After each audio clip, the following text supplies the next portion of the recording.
कथावाचक अनिरुद्ध आचार्य जी महाराज, इनकी कथा में एक शख्स पहुंचता है जिसकी आंखों में एक उम्मीद थी और चेहरे पर एक बेबसी।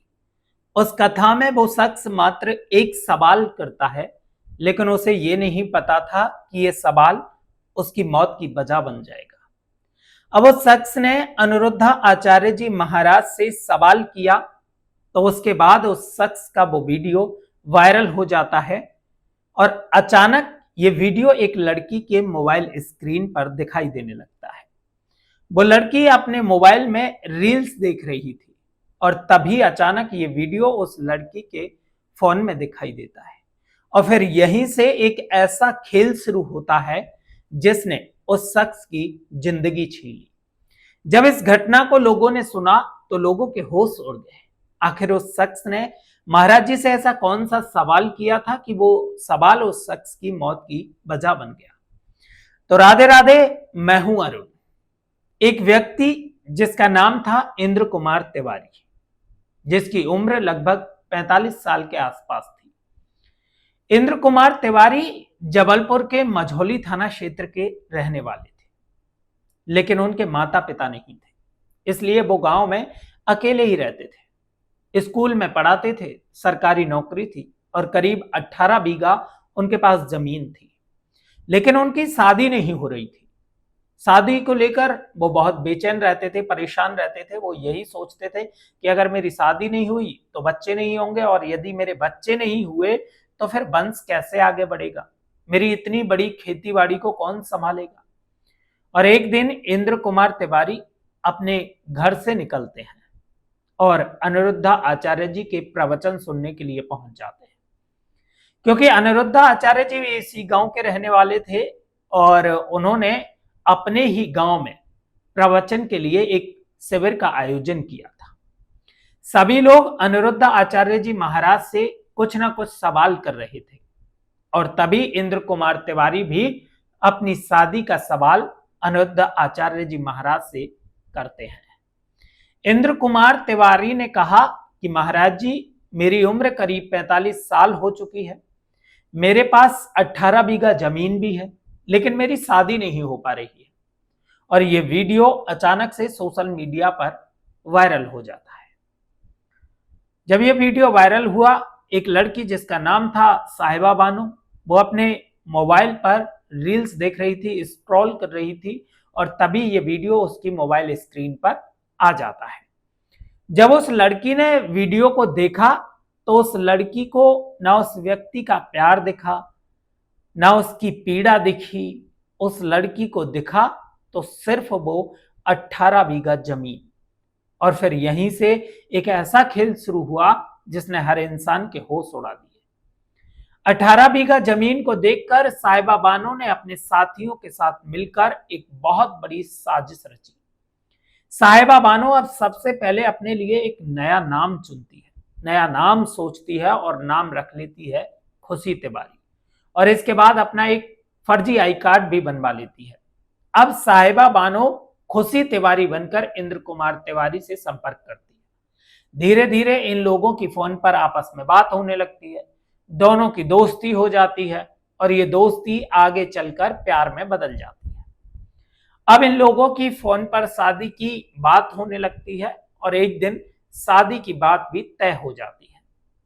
शादी की बात तय होने के बाद इंद्र कुमार तिवारी अपने गांव से करीब 600 किलोमीटर दूर साहिबा बानो से बनी खुशी तिवारी के पास गोरखपुर पहुंच जाता है और गोरखपुर के एक मंदिर में दोनों बाकायदा शादी के बंधन में बन जाते हैं। लड़की की मांग में सिंदूर भरा जाता है, माला पहनाई जाती है। जो जो एक शादी की रस्में होती हैं वो सभी रस्में मंदिर में निभाई जा रही थी, लेकिन इंद्र कुमार तिवारी को यह नहीं पता था कि जिस लड़की से वो शादी कर रहा है वो दरअसल खुशी तिवारी नहीं बल्कि साहिबा बानो है। और ये जो शादी की रस्में निभाई जा रही हैं ये शादी के लिए नहीं बल्कि इंद्र कुमार तिवारी की मौत की रस्में निभाई जा रही थी। इंद्र कुमार तिवारी तो अपनी शादी को लेकर खुश था, लेकिन उधर साहिबा बानो से बनी खुशी तिवारी अपने मन ही मन में इंद्र कुमार की मौत की साजिश रच रही थी। अब दोनों की मंदिर में शादी हो जाती है। शादी के बाद दोनों होटल चले जाते हैं और सुहागरात के बहाने लड़की उस शख्स को, इंद्र कुमार तिवारी को, वहां से 25 किलोमीटर दूर अपने गांव ले जाती है। गांव ले जाने के बाद अपने साथियों के साथ मिलकर इंद्र कुमार तिवारी को मौत के घाट उतार दिया जाता है और उसके शव को हट्टा कोतवाली क्षेत्र के सुकरौली में NH 28 के पास माझना नाला पुल के समीप झाड़ियों में फेंक दिया गया। इंद्र कुमार का मोबाइल, उसके जेवर और जो भी उसके पास कैश था, सब कुछ लूटकर लड़की अपने प्रेमी के साथ वहां से फरार हो जाती है। अब 6 जून 2025 को एक महिला अपनी बकरियां चराने उस पुल के पास पहुंच जाती है। उस महिला को झाड़ियों में एक व्यक्ति दिखाई देता है जिसके शरीर पर चाकुओं के निशान थे और एक चाकू गले में फंसा हुआ था और उसकी मौत हो चुकी थी। अब उस महिला ने इस घटना की सूचना पुलिस को दी। मौके पर पुलिस पहुंचती है। पुलिस ने उस लाश को अपने कब्जे में ले लिया। कई दिन तक उस लाश की कोई पहचान नहीं हुई।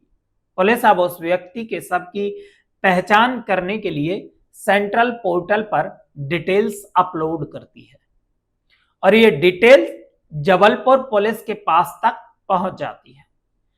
जबलपुर पुलिस के पास एक व्यक्ति की गुमशुदगी की रिपोर्ट दर्ज हुई थी और जब ये जानकारी जबलपुर पुलिस तक पहुंची तो जबलपुर पुलिस ने व्यक्ति के शव को देखकर, उसकी डिटेल्स को देखकर इंद्र कुमार तिवारी के रूप में उस शव की पहचान कर ली।